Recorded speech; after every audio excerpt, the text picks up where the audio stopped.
Reactor online. Sensors online. Weapons online. All systems nominal.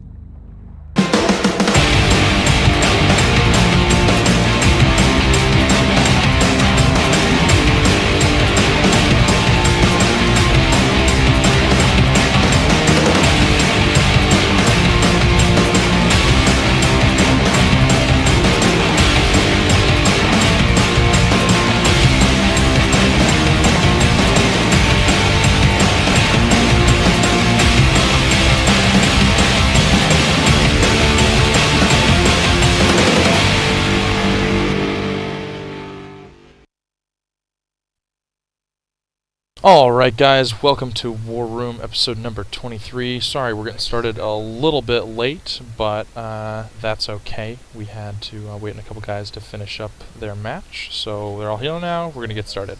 So, let's go around and introduce the guests on the show tonight. I don't think Siri can actually hear me, so we'll start at the bottom with Bill.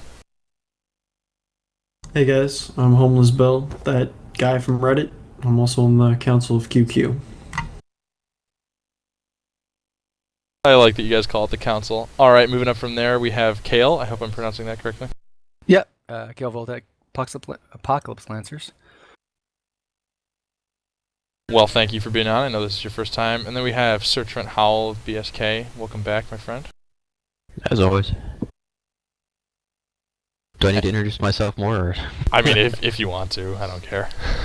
Yeah, that covers it. And then Siri is, of course, AFK, talking to his team, doing something unimportant, etc. But he'll be here eventually. So tonight, fairly laid-back episode. Just going to kind of talk about some of the newest news in relation to Clan Mechs, the launch module, and just kind of what's been going on in the community lately. So first off, let's just get an update on everybody's teams. So guys, how your teams been doing? How are leagues and everything like that going? Don't all answer at once. Sorry, go ahead, Bill. No, go for it. This is our first, we just got into Mercstar, and we've been doing fairly well. Some of the other leagues that we're in, we're playing in 3 leagues at the moment. Run Hunt hasn't gone so well, but we're having a good time, learning a lot. Firmly believe that a loss is as good as a win sometimes, and trying to learn new stuff. But really just enjoying ourselves, and hope to keep playing. Yeah, man, it's fun. I am also a firm believer of that. You gotta lose to learn. So I understand where you're coming from. Well, you, Trent, how's BSK doing? We're plodding along. We're going through the same burnout and lack of interest in the game that plaguing a lot of units right now. So working on figuring out how we can re-energize our player base and get them to show up for some matches. Yeah, everybody has a problem with that now and again. How about you, Bill? How's QQ been?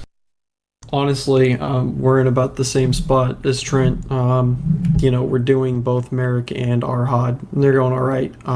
But internally, there's a lot of shakeup in terms of people getting worn out and stuff like that. Even I haven't been playing competitive at all for like 6 months now. I've been waiting for the launch module because I just refuse to sit there and sync for like 4 hours.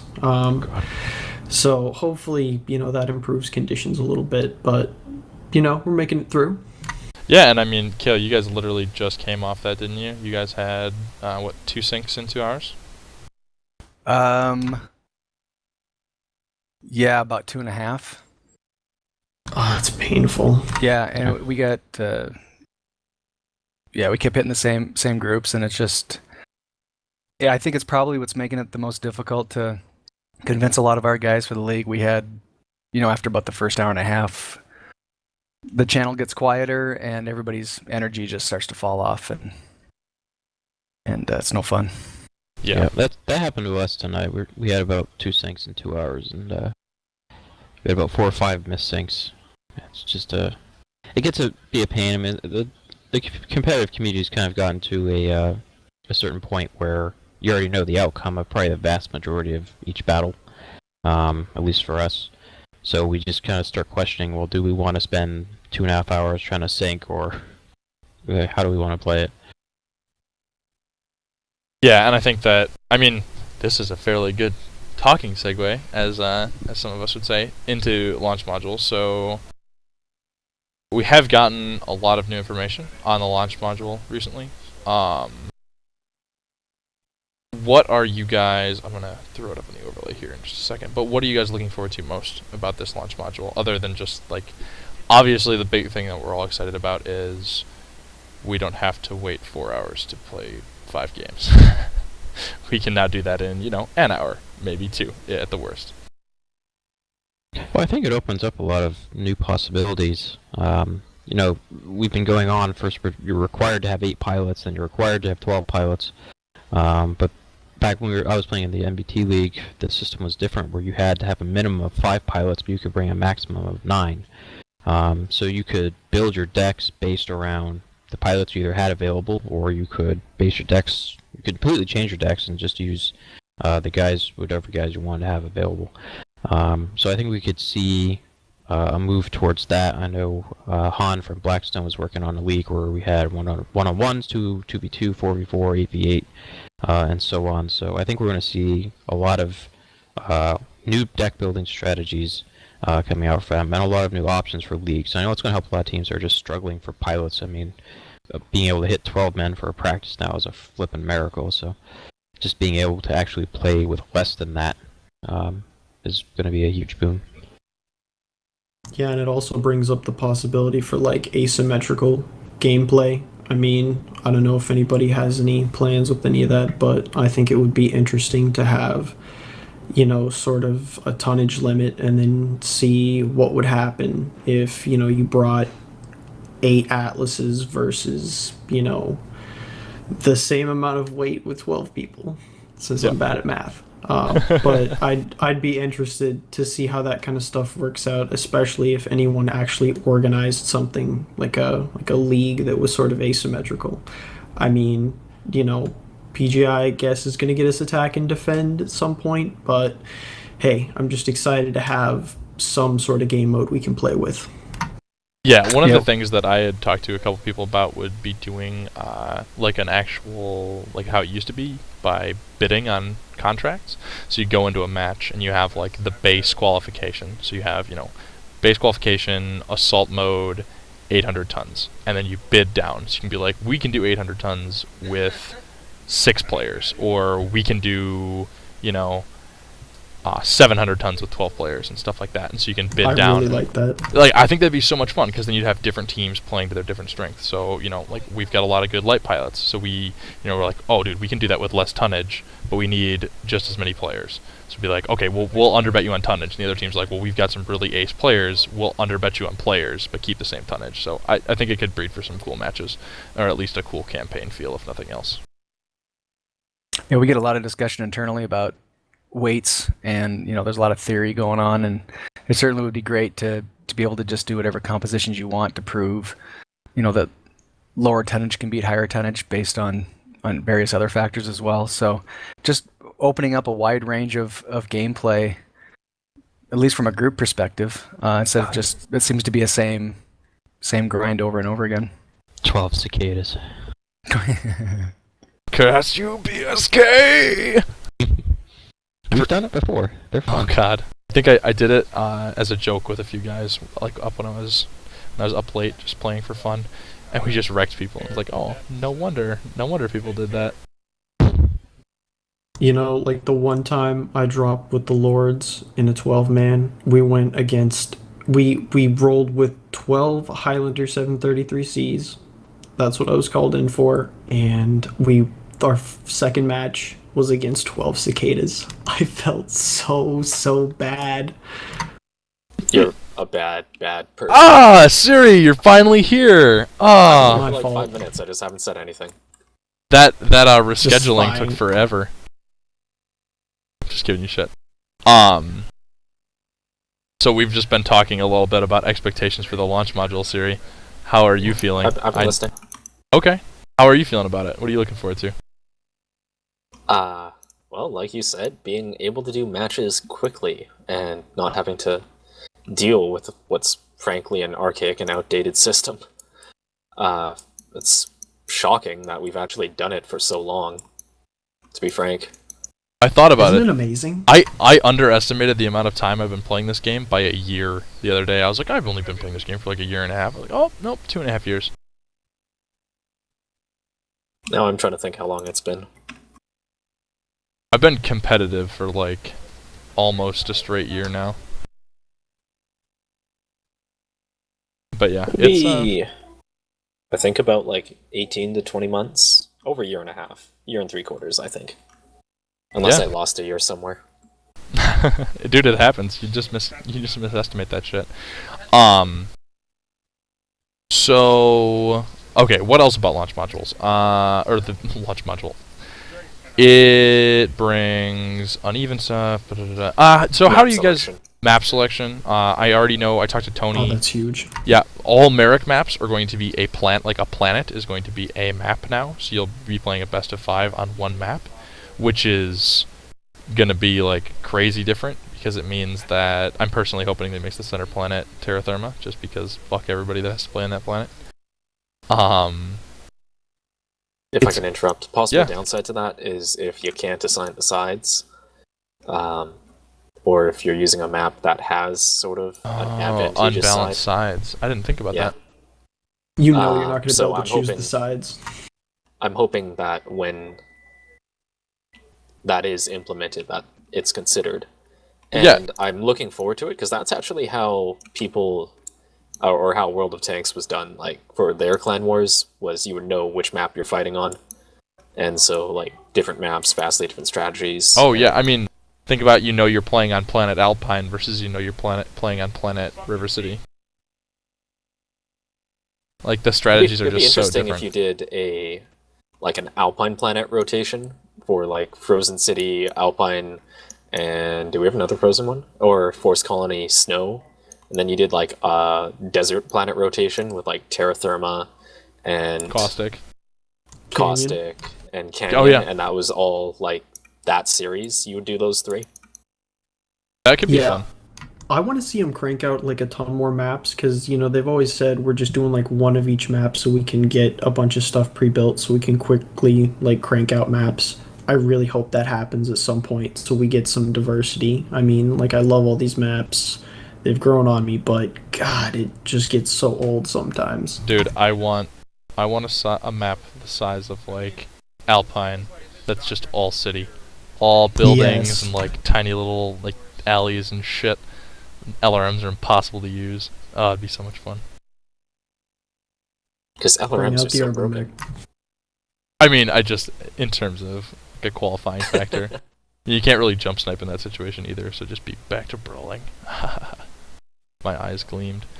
Well, so I think I'd we actually should. argue that on an urban map, if it's like a grid layout, then you would have decent sniping approaches to control.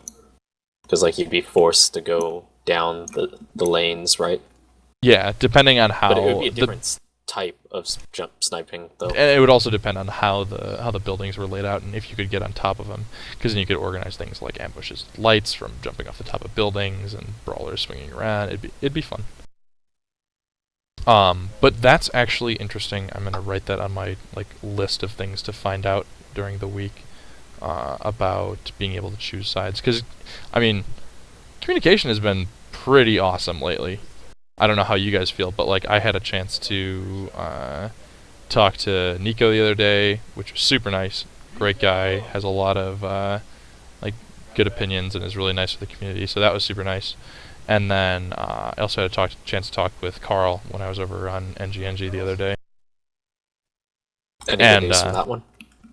Nothing super specific, other than he said a lot of things that I basically sort of assumed but didn't know for sure. Just we're having trouble with this, but we're working on it and stuff like that. So, no bright gleaming pieces of information or anything like that. But I don't know. I've just been really happy with the communication lately.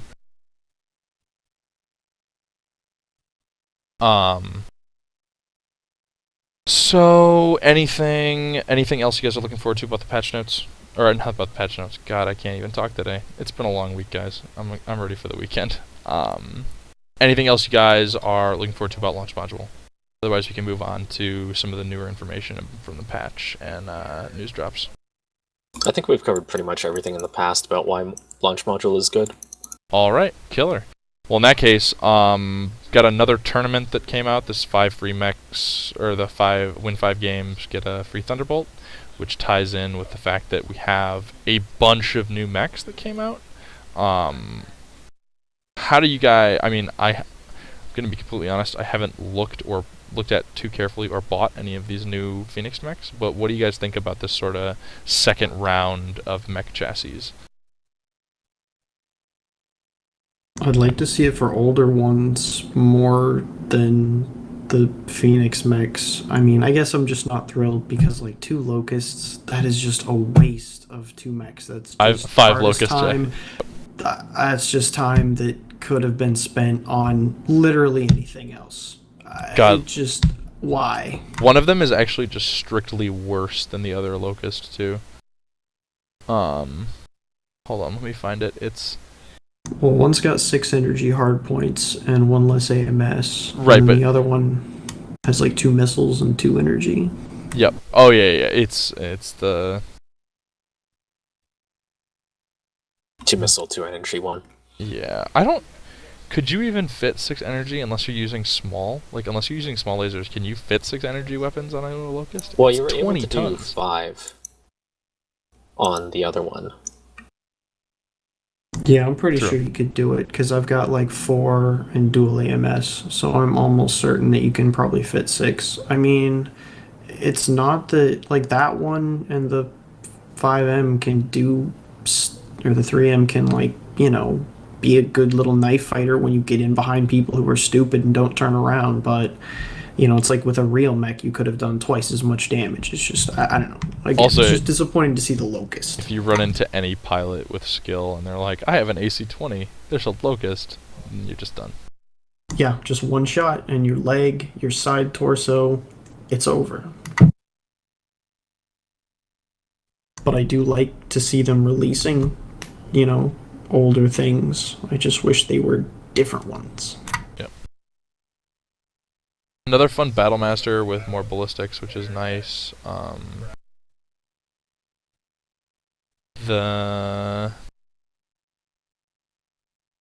was a Shadowhawk that I heard people talking. The 2D 2D. Shadowhawk. Yeah. Yep. So what do you guys think about this? I've heard It'll be the new brawler. 3 medium lasers instead of 2. From what I understand of it. Yeah, it's got... I think it's 2 in the left arm and 1 in the right? Or is it the Yeah, other way it's around? 3 in, isn't it 3 in the right torso? it's And then the no, that's the other ballistic on the one. left? The 2D is 1 missile in the head, 2 energy in the left arm. The left torso is 1 ballistic and 1 AMS. The CT is 1 missile. The right torso is 1 missile, and the right arm is 1 energy. So a possibility of 3 medium lasers and an AC-20. The concept I had heard some people throwing around was like a UAC and 2 PPCs all on 1 torso, but that just sounds not great to me. It'll be hot. You can do it with 13 double heat sinks. Just like the concept behind the build like doesn't sound. Maybe it's just something Basically I a mini wouldn't enjoy cataphract. playing. Yeah, I suppose, but it's just that's got to be an XL, right? You could do it on a 225 with I think 12 double heat sinks, or you could do it on a XL 255 with 13 double heat sinks. Do you know how fast it goes with just the 225? The 225 I believe is 75. So it's not like ungodly slow, but it's not quick either. No, it's Yeah, personally I'd still go with the 2. Well, yeah, personally I would still go with the 2 AC5's PPC build because that's my favorite on Shadowhawk. But I can see how it could be viable. I don't think it's like quite my playstyle. But yeah, as far as the brawlers go, it's a straight additional medium laser. Yeah, and I've seen. Of course, this is assuming that SRMs don't come into play. I've heard it's been better lately. I haven't, to be honest, I haven't tried it. I've just been practicing like cataphracts and stuff in the last couple of days. But Well, I mean, with the fixes on the 29th that are supposedly coming. I've heard it's better with like in the last couple, like since Tuesday as well. Is that true? Or am I Yes. It's bullshit? yeah, it's a little bit better, but I hopefully, it sounds like they found something big for the 29th since Russ is so seemingly confident. I feel Yep. like he knows by now not to spout off on Twitter when it's not going to happen. So I definitely have hope for that. I still think they're going to need to buff the damage. I think that splash damage was what made them ridiculous before. Well, that's the thing, though. and It made them ridiculous, and we don't want them ridiculous again. We just want them. I know I don't want splash damage though. They're not bringing it back, but I think 2.0 is still too low. We'll see when it Yeah. hits, but I think they'll still have to bump it back up to 2.5 to make him worth it in the face of, like Highlanders and Yeah, that's a good Victors, really. Yeah, it's there would be so many builds that would become like viable again if SRMs existed, but we don't need to beat that dead horse again. Yeah, as far as the fixes go, I believe it was this patch was of course, the server-side hit reg. I don't know if we've covered that. And they found a, quote, moderate bug. But on the 29th, they're solving, apparently, one major issue and further things. Mhm. So that's why they're sounding pretty confident. And if this one just qualified as a moderate improvement, and we've seen noticeable results, then A major improvement. 29th is going to be yeah. exciting. Yeah, dude, April's been a sick month. What do you guys think about? Oh, I was just gonna, before we kind of move on to that, I was gonna try and finish up these mechs. What do you guys think about this other Shadowhawk, the 2K? This is the 3 energy, 3 missile in the left and right torsos. Could be an interesting brawler. Yeah. It's Unexciting. yeah, no ballistic. It doesn't really rustle my jimmies. So You'd actually turn it, like, there's a variant of the Hunchback that I love Trevelius for making, and it was quad ER large laser. And the reason it works on the 4P is because the Hunch is so high mounted. So even though you don't have jump jets, you can put to good use. you could do 3 ER larges with jump jets. Yeah, so that's what I'm saying, is that if you could put that build onto a Shadowhawk, where the Shadowhawk's going to have high mounts, then that could be pretty fun. Competitive, maybe not. I might have to try that out. But fun, nevertheless. Yeah, there is fun to be had no matter what. That's kind of it. We've got the new Thunderbolt coming out that we're gonna get for winning 5 matches this weekend, but we don't know the hard points on that yet. Correct? No, it was data mined, but it didn't look very good. I don't think it didn't have jump jets. Gotcha. Well, that mech doesn't have that jump ends that jets. Well, let's just get rid of it. I was gonna say- Fuck it. More accurately, maybe you get a new free mech bay here over the weekend. Yep, pretty much, dude. Free mech bays. I'm all about Free that. mech bay and some C-bills. Ask me That's how many Centurions I still own. How many Centurions do you still own? None. Oh, okay. Really, I'm a hoarder. Like when they gave me the free one, I had to go out and buy 2 more. Oh no, I sold it so I could buy I banshees. never sell anything. This is I- why I'm poor. I've sold a dragon and a centurion, and I'm gonna sell my locust as soon as I get around to mastering the Phoenix one. But it's not even. Here's the thing: it's not worth it to sell the locusts, because you know how much you get when you sell a locust? Like 1.5 million C-bills. It's like nothing. It's like, oh, okay, I could just play for an hour. That's with engine as well. Yeah. Otherwise, it's like 8K. It's like it's why would I bother selling that mech? Like, there's no point. So, I don't know. Speaking of C-bills and profit, Siri, I know how much you want to talk about this. C-bill bundles?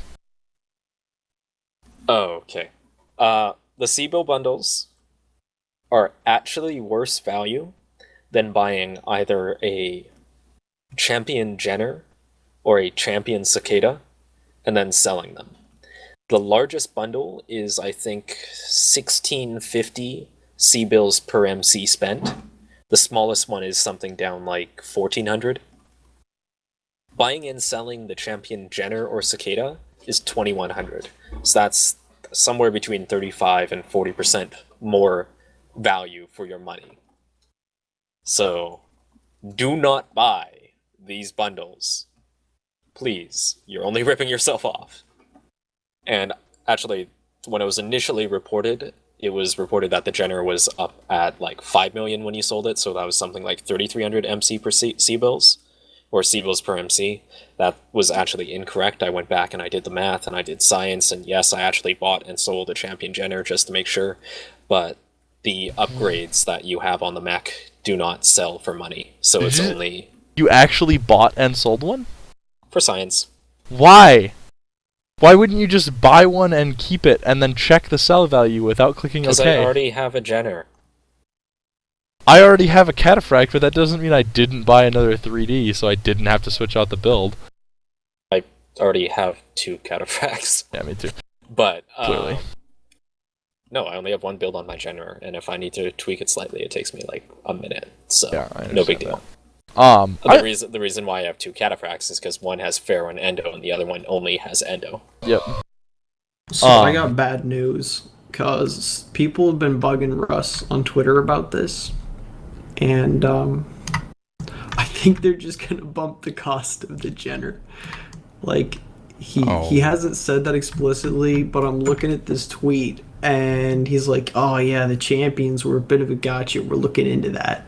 It's like, yeah, that sounds a lot like costs are going up. So we'll see what happens, but they'll be on it in the next couple of weeks, I assume. And the thing is like, I like the concept of these bundles. Like, I would never buy them just because I'd rather play the game to get my C-bills, but I totally understand that there are people out there who just have more money than time and would way rather just, sit down, spend some MC, get a bunch of C-bills, buy some mechs or some upgrades or stuff like that. And so, like, I like the concept, and to be completely honest, when I was reading the patch notes on my phone during class, I thought it was C-bills for MC, and I was like, I'll get so many mech phase, so many hero mechs, and then I was so excited, and then I was reading it wrong, because I'm just an idiot. But, I do like this concept, I just want the prices to be scaled accordingly to, like, realistic expectations. Yeah, a guy I used to work with all the time said that, in models like this, or when you're doing discounting of things, that at some point somebody has to pay retail, and I think that's what this is. And it could also just be, case of the missing zero. If somebody plugged it in and, like, didn't do the math, they're just like, these prices look great, and they just plugged them in and didn't think about it, and they got a little bit messed up. And, I don't know, but I think that since the community noticed, we'll see some change in some way or another. But, yeah. On from there, we have some weapon balancing. Wait. Oh, go ahead. The one thing to point out is that the actual value of the packages, independent of buying and selling champ mechs, is still kind of low. The standard exchange rate for, like, say, buying a mech that's available for both C-bills and MC, the exchange rate is 2,500, and these are at best sitting at 1,600. So it's 60%. Like, if you were to buy the C-bills with MC, these bundles, and then buy a mech, you'd be 60% as efficient as just buying the mech straight up with the MC. So that's still kind of bad. Yep. And I just think they need to fix the ratios. I would never do it purely because for 4,000 MC, I could have a shit ton of mech bays, and I would rather just grind out games for C-bills with premium time. For 4,000 MC, you could have, like, an Ember. You could have a Dragon Slayer on sale. I think it's actually almost a Dragon... Like, how much is a Dragon Slayer normally? I think it's like 47. Yeah, like 6.5 million C-bills or a Dragon Slayer, which is gonna 30% bonus make you way more than that. Oh, yeah. So, I mean, if I'm ever space poor, I just hop in my Founders mechs or my Hero mechs and march out for a day. Yeah, I hope not many people fall for that. I mean, it's kind of hard because there's so many things you want to tell new players that are coming into the game, like, don't buy that, don't do this, don't equip that, don't ever touch this. Don't buy locusts. Always double heat sinks, never locusts. Never There's dragons. just so many things that it's like, man, these, somebody's going to get caught by it, but it's a shame. Yep. Okay. Weapon balancing. What do you guys think about the AC2 change? Cooldown was increased up to 0.669, which is up from 0.52. Max range was decreased by a shit ton down to 1440. The change is bad, and they should feel bad. Have The that. change is terrible, and they should More feel than terrible. unnecessary. Have that. Also, I'd like to point out really quick. AC5, UAC5 projectile speed reduced from 1150 down from 1300. I called that when they fucking changed the AC10 and the AC20. I was like, this is gonna mean that they're gonna drop the speed of the AC5. I can feel it, and it did. It just took longer than I expected. Honestly, haven't really noticed the AC5 speed change. Have you guys? No. Yeah, it's still fast enough that it's not a super big deal. I have builds, maybe 2, that I run with AC2s, so you guys are gonna have to tell me what that AC2 change is like. I have a triple AC2 Shadowhawk, was my Phoenix variant, my moneymaker, and I really, really like that mech. I still like it, but it's disappointing. You know, it's fine if nobody's on your balls, but when you need to put out like some serious burst damage, it can't do it anymore. You know, you were never a crazy, you know, it doesn't do anything to long-term DPS because you were already limited by heat. What mattered was that short little time span where you could sort of melt someone. And that's just gone. Like, I never really used it to snipe with. You know, it definitely is affected for that. But I usually don't spend the ammo until I get closer anyway, so that didn't really matter. But the rate of fire, it definitely hurts. I think it needed that. It was also, I mean, you know, how many competitive matches have you seen AC2s in? They're not, they were a weapon that was in a good place. They weren't a great weapon. They didn't need anything done to them, and they got fucked for no reason. I still am struggling to see any logic behind why it needed to happen. There can't be any metrics that possibly show that it's good at anything other than damage. So you've noticed it in the cooldown, not in the distance I don't change. run hot anymore. You know, it's like I used to be, you know, pushing the heat limit all the time. Anymore, it really doesn't overheat very much. And that's sort of discouraging because that just means I'm not putting out the damage I need. You know, when someone comes around the corner and, you know, ducks between buildings, I'm getting 5 shots on them instead of 7. You know, it hurts. Okay.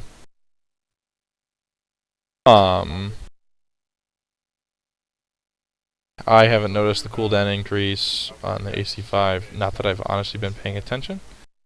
I'm gonna have to try out the AC2 to see how I feel about it, because I honestly don't know the difference. Like, I didn't play it enough before that it probably wouldn't make much of a difference now. But I don't think I've ever fired an AC2. really? I can't remember ever using it. Are you a light pilot? I used to be. Okay, like lights and mediums. Yeah, I got like the triple AC2 Battlemaster, but I think that's about it. SRM2 and SRM4 cooldowns are reduced to 2 from 2.5 and 3 from 3.25. Sorry, I'm just getting over a cold. Minor changes might make a huge difference once SRMs are registering really well, but for right now I haven't really noticed anything in detail. Where the hell did Siri go? Still having technical difficulties. God damn it. Video's Siri. not coming back. I'm gonna hang up on you and call you again. No, that's not it. My webcam's just not registering. I'm gonna throw something up from you in the meantime. Yep, we're just using the picture you have on Skype. Deal with it, etc. Oh no, I accidentally tried to click on Chrome and opened up Windows Media Player. How dare I? It's like the worst thing ever. It's like when I try and switch to TeamSpeak and accidentally close it because it's on my other monitor. Performance, we had a few projectile explosion, The bug fixes, defensive turrets can't lock onto ECM mechs. I've noticed it, and it's huge. Because before, if you pushed over on like Caustic or something like that towards one of the bases, you just got hit by LRMs all day, as long as they had line of sight. Now, if you have ECM, doesn't happen anymore. Super nice. Game modes are saved, etc., etc. Fixed the targeting bug issue, which is awesome. I'm super glad that that's gone. I was getting tired of calling out like Tango and all those crazy ass letters at the bottom of the alphabet. Yeah, thank goodness. Uniform. Not just that, but like seeing somebody early draw up and going like, oh, his right torso. Your Skype was on. Unmute yourself in Skype. Or mute yourself in Skype. Sorry, it's done. There you go. Not only that, but finding a mech early in the match, like damaging it, it gets away, and you're thinking to yourself, okay, Indigo's right torso is cored. And then near the end of the match, you see an Indigo, and you're like, wait, that's the Victor. His right torso is cored. And just being able to do that, because before you'd be like, okay, Indigo, well, that could be fucking anything. Oh, look, Indigo, Victor, I'll kill it. Full health. Fucking AC-20 and a bunch of Lost streaks. lock 10 seconds ago, have no clue who anyone is. Yep. Yeah, Basically. it was not fun, but honestly, I was more a fan of the chat fixes. I'm so glad phantom messages don't show up anymore. Oh, like the double messages? No, like where the first message you sent anyone in chat like didn't actually show up. It just showed, hey, you got a message from this person. Then you'd open it and they didn't. That was just killing me. Does it save messages you get sent while you're not in game now? Or like, sorry, not while you're not in game, but while you're like in a match. I don't know about that one. That one I don't know. I was chatting with somebody and I like went into a match and I was like, oh, I'll come back and read these, and I came back and all the fucking messages were gone. I was like, Yeah, I think one of the notes I saw was that the messages don't disappear between matches when you come back. killer. I don't know about messages that come in when you're in the drop, but Yep. They also got the server-side hit detection stuff. Have you guys noticed that? I haven't. I've been busy this week, so I haven't had enough time to play and really tell one way or the other. Well, just in case anybody doesn't know what it is, should we explain Yeah, what it actually means? So before, all visual effects from weapons hitting targets or terrain too, I believe, was done on your side. So it was rendered in your game. So that meant it went off of what your game thought it saw, not necessarily what HSR saw. So now that it's server side, once all the calculations are made, then the effect takes place. So you're able to see what the actual server is reflecting, not just what your game is reflecting. It's a fairly accurate description, right? Pretty much. So, for example, if you shot at something and it missed, and then the bullet would actually just pass straight through, to give you a bit better visceral feedback of what's happening. Which is nice. didn't they also mention a small tweak to HSR logic? Yeah, I think that was the one I was referencing earlier. I thought I saw it in two pieces. Oh, was there? I'm rereading it right now, just to make sure I'm not missing anything.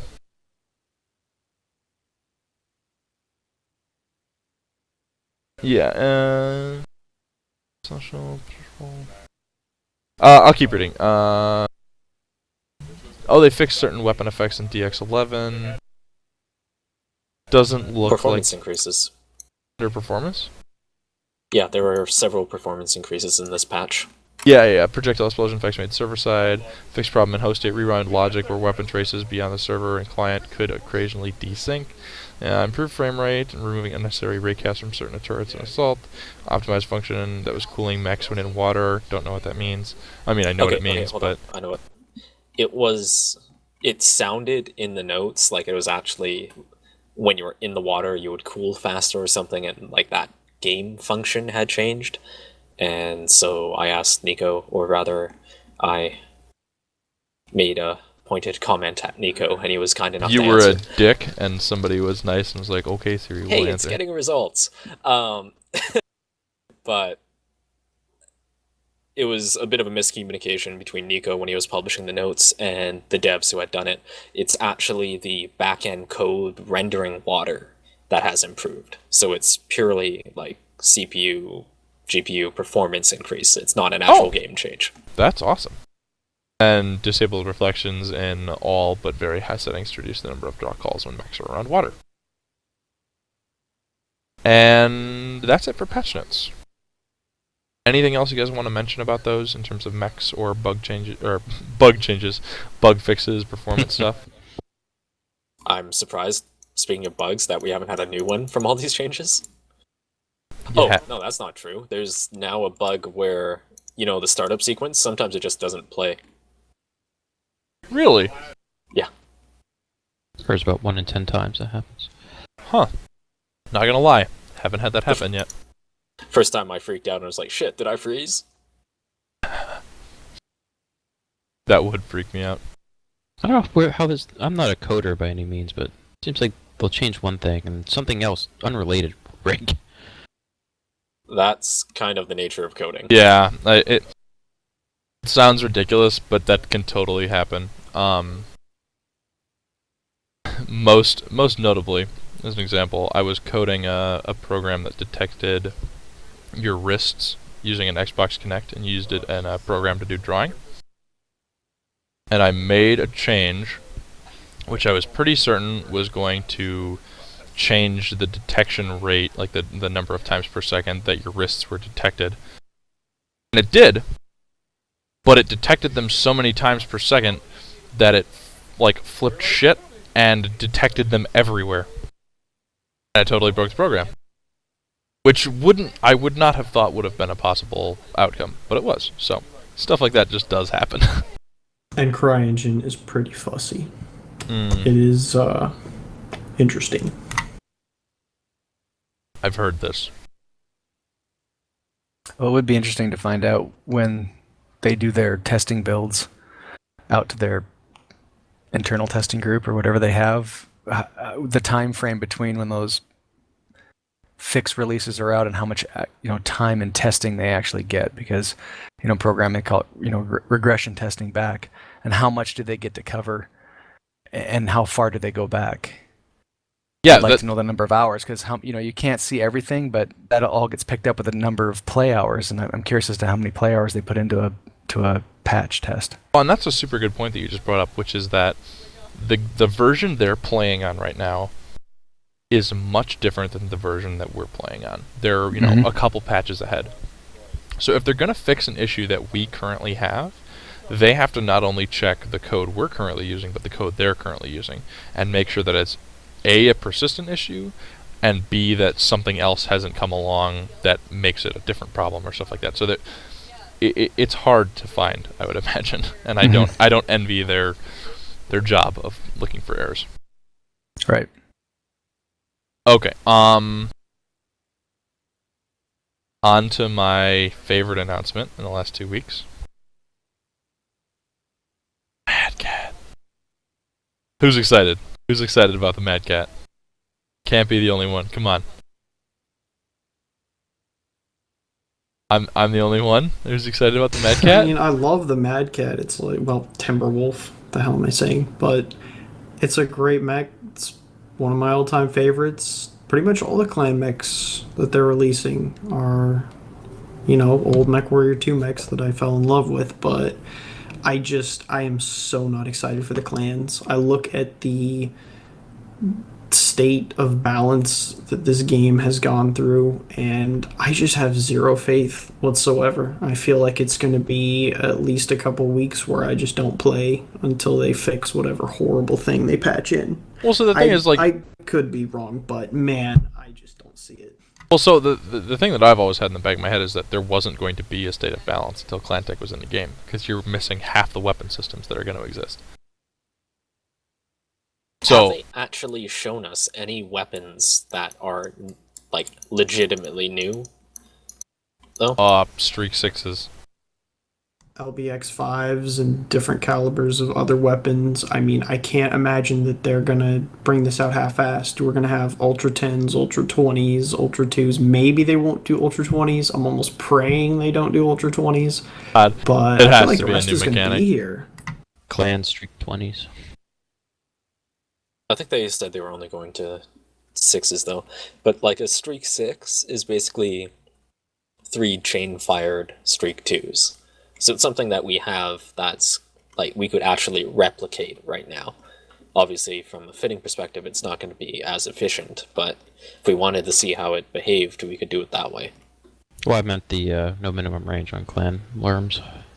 You're basically Right. Streak They've 20. said they're not gonna do that. They've said They're- they're gonna keep a minimum range on the clan LRMs. They're I- going to do quote unquote no minimum range, but it's going to Because be we've at heard this 0. before. Right, at 0 you do 0, at 1 you do a fraction, at 100 you so do a fraction. like PPCs used to be. Right, exactly. No, except PPCs used to be linear. They said that it would be exponential. So at, say, the halfway mark between 0 and 180, so at 90 meters, you'd still be doing less than half damage. Wasn't that how PPCs originally were? Because at some point it was exponential, at some point it was linear, and then it was just complete drop. I only remember the linear. I only remember linear as well.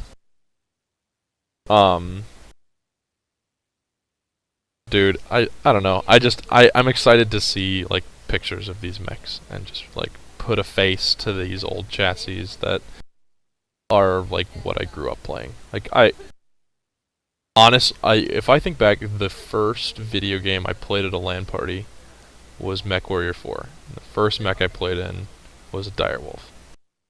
And like, I'm so excited. I can't wait. I don't know.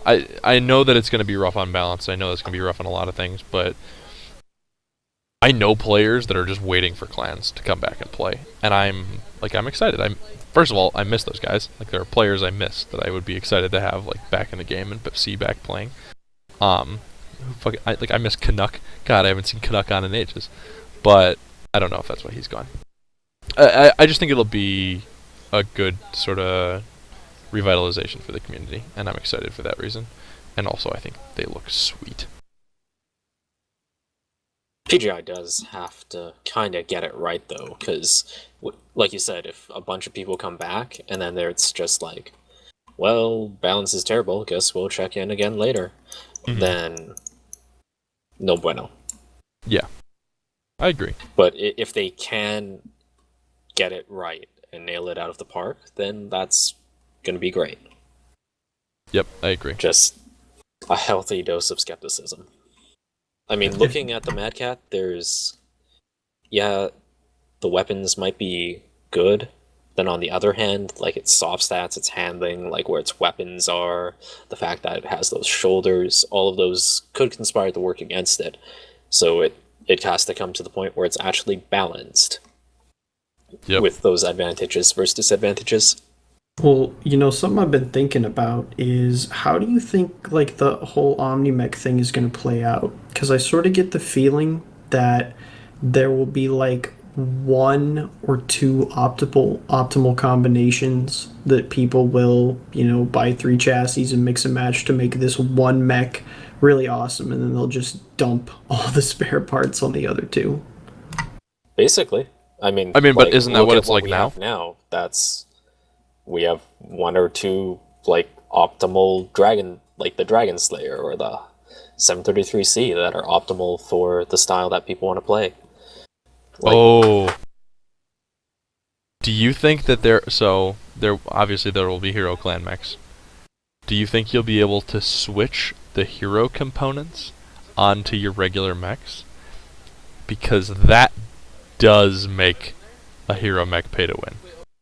I actually haven't thought about that. I hadn't either. I just thought about it right now. But so right now, the thing that makes the Dragon Slayer better than other dragons is that right torso. Basically, yeah. What if you have a hero Mad Cat with the ballistic on the right torso instead of the left? You buy that hero Mad Cat, suddenly you've got a dual AC-20 Mad Cat. I guess it's definitely consideration they're going to have to look at, because you're right that it will be pay to win if even one component is Better than any other component. yeah, pretty much. I mean, now that I think about it, it's like, how could you even really do a unique hero mech? Because any single unique, well, yeah, and even then, because if you could change it out to your regular mechs, you'd still have to own the hero mech to be able to change it out. Oh man, that is awkward. Unless they lock hero mechs, which makes hero mechs then Useless. 1,000 times worse than every other one because they don't have customization. Ooh, Well, that's if they painful. have a decent stock config, then that's the best option I can see. Maybe that's what they'll do different, is they'll just pick, a sort of different engine size and, internal structure and all that kind of stuff to allow for different builds than the other types, but it is going to be kind of weird for them to try to make that actually unique. Or they Yeah. could just finally do the much asked after ability to turn any mech into a hero mech. Yes, please, God, we would pay you so much money. What is wrong with these people? Siri just wants a hero gener. Basically. Also, I'd love to be able to do that on the basis of then they could sell the hero mechs for C-bills, and then we wouldn't have any inkling of pay to win, instead of sort of the towing the line where 90% of the hero mechs are shit anyways, so nobody cares. And then we have dragons there. So then basically all you'd be paying for is just the bonuses. Well, Yeah. dude, I honestly think that would be fair and equitable. so here's what you honestly do from a business standpoint. So how much? Let's use the Dragon Slayer because I remember the price off the top of my head is $47.25, right? What's the base price for Dragon Slayer? No, it's Addy corrected. It's 6,000. Oh, okay, Yep. so 6,000 for a Dragon Slayer, easy number. Let's say they just released they release hero capable mechs. So what happens is you buy the chassis for C-bills at regular price. So your average Victor is what, 8 mil? Right? Mm-hmm. So you buy a Victor for 8 mil, and then instead of the 6,000 MC they sent, you then pay, $350 or like 3,500 or 4,000 to make that chassis a hero version. So then everybody has the available chassis, but you have to pay extra to get the hero mechs because people will I still think do you're it. overthinking it, really. You just turn any mech into hero. Well, then if you just, by say, turning a mech into a hero, you can plop down credits and turn on a permanent boost. Basically. Or Yeah. even if it expires. Yeah, I suppose, but then it takes away from like the Yeah, the The only thing against it uniqueness. is sort of the lore aspect of hero mechs. Where, Yenla Wang. But at the end of the day, this might just be me. I'm kind of a pragmatist. I don't give a shit about lore when it comes to the fact that, this Centurion has it in the right arm. Like, we used to have that on I think it was the AH, right? And so the fact that I can't do that anymore was just saddening. That's right, I forgot about I didn't that. want to buy a fucking Yenla Wang to do something that I had been doing before. Yeah, I get that. It's an Well, interesting concept, though. I was just gonna say that since they've kind of dabbled with breaking lore now, is it time for them to just either get in or get out and not worry about it at all? Yeah, I think they need to make a choice one way or another there, because it does feel like, yeah, we have this IP, we're doing stuff sometimes, but most of the time it's just like, here's a screenshot, bro. It's like G Manicus or whatever on Reddit writes these little blurbs for every random post they make. It's like the lore for it, and it's really awesome. It's fun to read that stuff, but they just don't do it. They don't care. They have a lot of heroes that they even could have chosen instead of making their own. Like there were a couple of good hunchbacks that I would have rather seen over the Gridiron. It's just baffling as to why they don't use what is, one of my favorite universes of all time. It's so lore rich, and they just don't use it. I mean, yeah, if you took out the names of the mechs and the weapons, there's really nothing about this that is BattleTech anymore. Not at all. Like no vehicles, no. I mean, I don't Well, expect like I mean- campaigns and stuff, but it's like the none of the flavor. You know. So, there's so no if you dropship take to out attack. if you take out the mechs and the guns and everything that is BattleTech, I can understand why it wouldn't be BattleTech, but it's still a fucking MechWarrior game. Like, Well, it's a mecha game, really. When I say BattleTech, I mean the actual lore of the universe being involved in it. I mean, there's no references to any of the factions. There's nothing on the maps really that link them to any sort of memorable place. There's no, Tharkad Palace or Naeus or anything that we would recognize as from the lore. Because that's how I got into BattleTech. I didn't start with the video games. I started with the books. So I don't know. Maybe I'm the oddball in all this, but if I were to recognize something as being BattleTech, it would be there has to be some link to the universe. well, and I guess for me, it's just the mechs do it for me. But Well, I guess your distinction there is between BattleTech and MechWarrior. MechWarrior is, has always been a subset of BattleTech. makes sense. Well, yeah, that's a good point, actually. Like, we have all these maps, and none of them have been set on any place. It would be simple as saying, okay, here you're fighting on this historic planet. It's just anonymous and faceless and forgettable, right? Well, there's no community war. Like, It's not a I map. guess, You could but just be like, this map is, I don't know, from Tukayida or something. I probably just butchered that name. Turkey. Turkey. Yeah, that one. Turkey. The trouble with reading the books, there's no pronunciation. Like, nobody's saying it. I think it was mentioned in Mech 3. Yeah, but like I said, books. Yeah. Any case. Because that's I know the Mech 4 maps were linked to the lore of the game overall. Like you could fight on Hesperus and. well, like that game had a campaign though. Like, Well, I mean, outside the campaign, I mean, just the map itself was okay. This is clearly supposed to be Hesperus 2 or what have you. well, right, because the maps were designed for the campaign battles. Oh, Like, sure, so but- each map was designed around a campaign mission, and then you had the option to play in it as a multiplayer. Like, I get what you're saying about linking it to stuff, but I feel like you're looking at it in an unfinished state and criticizing it based Well, it's on not- something that It's been isn't in here an yet. unfinished state for 2 years. Well, It's not right, bad, and you like- knew that when you bought into it. Like, you didn't buy this being like, this is finished and I'm happy with it now. No, you bought it being like, okay, this will be finished eventually. Right, but Rafa, all I'm saying is that, like, when they make the map, they could just say, they could throw a friggin' dartboard at a map of the inner sphere and say, okay, this planet is... Hokey Finoki. That's an actual planet. I dare you to look. I'm serious, it Who is. This can- planet is Pleasure Hokey Pit. Finoki. You are now fighting on Hokey Finoki. Go have fun. Pleasure Pit, yeah. And Forgot about that. actually, like, talking about this, I can kind of see the other side where maybe they wanted it to be faceless so that they could implement the same map on many different planets on Community Warfare, but it's still... You could do it either way. Unless they're going to make them... Like, I get what you're saying, and that would be where I would come from, is that unless they're going to make a map for every planet in the inner sphere, which last time I checked is... I don't actually know the number, but it's a shit ton. It's thousands. About 3,000. Or Yeah. What year? 3,000 marked, anyway. What year? Damn it. They can't possibly do that. Just like it's just not feasible, especially for a game developing company like their size. So it makes sense that they keep it kind of faceless. And I would just say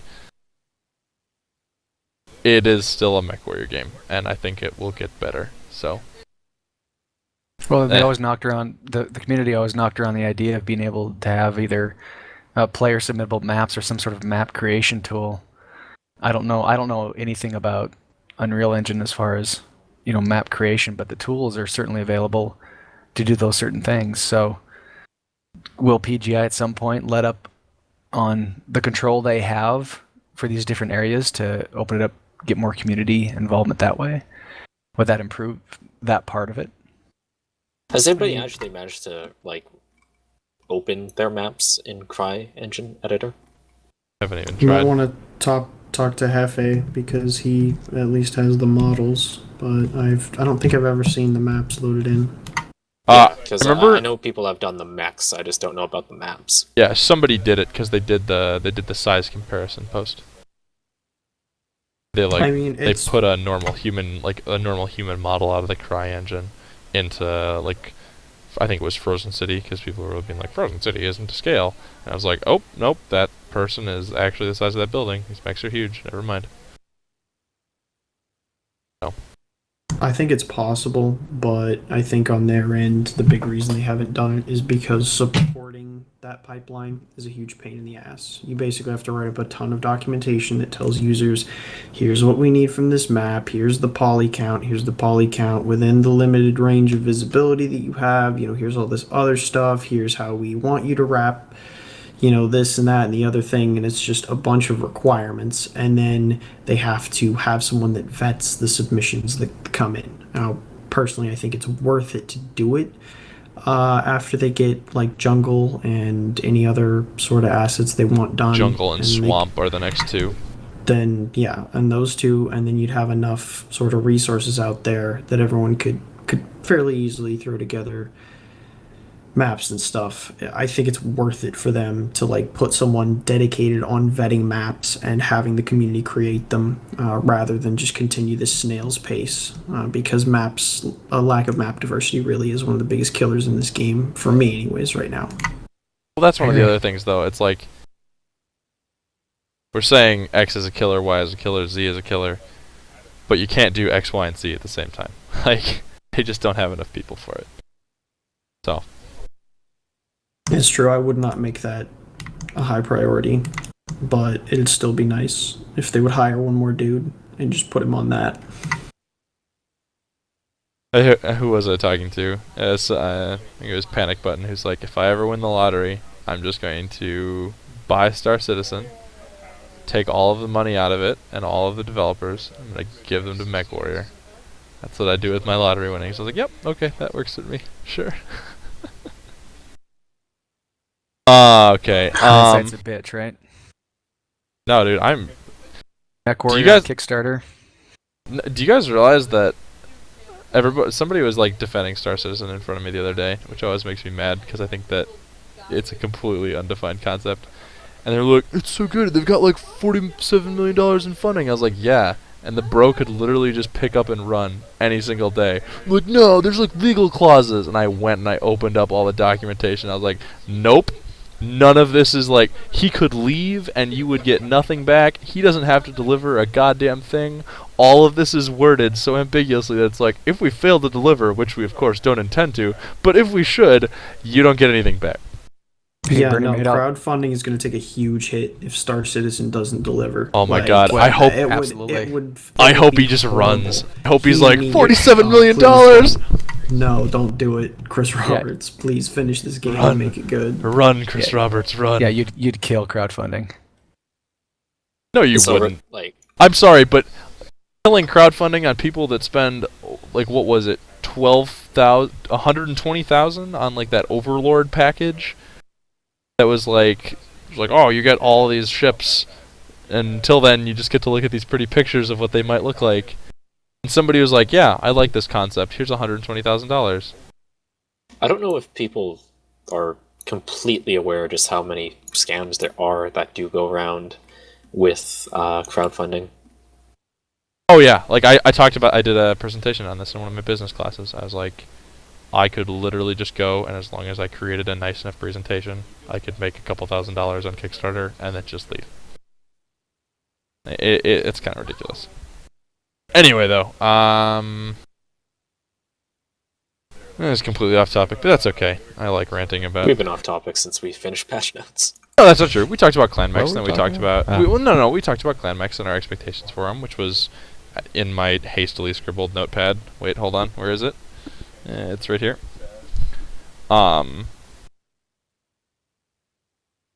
But yeah, so we talked about clan mechs, talked about patch notes, talked about lobbies.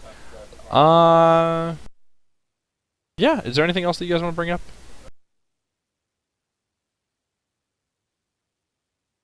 All right, killer.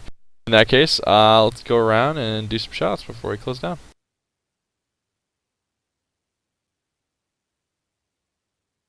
Starting with homeless Bill. Sorry.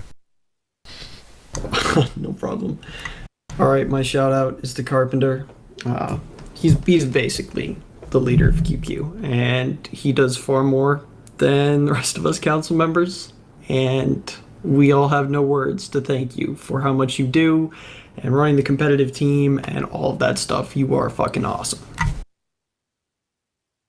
Yeah, a lot of credit goes to a lot of people that run units. It's a hard job that they don't necessarily get credit for. So thanks to everybody who does that.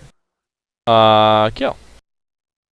I guess shout out, like I said, we just a new lodger unit with Mercstar, so shout out to the groups that are in there. They welcomed us as we came in, and we had waffled back and forth on it if we were going to do it, and when we did, they greeted us as we came in, and we're really enjoying it and looking forward to getting to know everybody a little more and playing on other teams and just growing the community that way. Yeah, good to have you guys on. It's nice seeing more teams down there. Trent. By down there, he means in the team speak. Well, their team is literally below mine in the team speak, so I know, just explaining so people don't get the wrong idea. I don't know how you... Power bottom? Oh, now it's awkward. My shout out is to Power Bottom. Still not gonna beat, what was it, Thick Girls? Was that a Tribird? Yeah, Eagles. I'll give my shout out to Eagle Falconhawk, who's out on a date tonight. Go get him, buddy. Ooh. Oh, we should probably... Oh. We're gonna have to start some War Room pickup lines that are exclusively delivered by Tribird. I'm sure Eagles get quite a list. Oh, perfect. Alright, Siri, what about your shout outs, man? My shout out goes to Nico Snow, who has been doing pretty well in getting us actual answers. I've said this before, but when I was trying to figure out what the hell was happening with whether or not the enemy's mechs and lobbies were going to be displayed ahead of time, that was a question that I had been asking of various people over the last 6 months, and I'd never gotten a response. And Nico got it within, like, a couple hours. So, even though the process from there was a bit rocky, just the fact that, like, we got answers was useful. It allowed us to have that conversation and fix it. And Nico Snow is actually watching. Hi there. Oh yeah, I knew that, I just didn't tell you. Oh, thanks. And and since then, he's been actually pretty on the ball and helpful, and I'm looking forward to what else he can do. Not just saying that because he's here now. That was my actual intent before. Yeah, now you guys know that I literally just sit here and I'm like, who's watching my show? Who's watching my... That's not actually what I do. I noticed at the beginning. My second shout out is to VPNs for giving me a shit ton of entertainment. And my third shout out is to the Steamy Interrogation Room. Hi, Addy. The Steamy Interrogation Room? Don't ask. Oh, I'm just gonna go find Addy and talk to him about it, because I'm sure he'll give me explicit motion by motion recounts. Sounds like something that would happen. Alright, as always, shout outs to everybody who came out tonight to watch. Thank you guys for being on the show, I appreciate it. Pretty laid back episode tonight, not a ton of super competitive stuff to talk about. Next week we're gonna try and get the playing to win guys back so we can have the second part of that conversation. Thanks to Nico, we had a chance to talk to him the other day, super nice, cool dude. And yeah, thanks to just, everybody in general. Keep playing, keep doing what you're doing, keep the community going. It'll, it's a good month of April. Alright, until next week, have a good time, guys. We'll be back 11:30 Eastern on Thursday. Hopefully we'll get some casted matches in here soon, but Siri and I are pretty busy. So, have a good week, and we'll see you guys next time. Reactor online. Sensors online.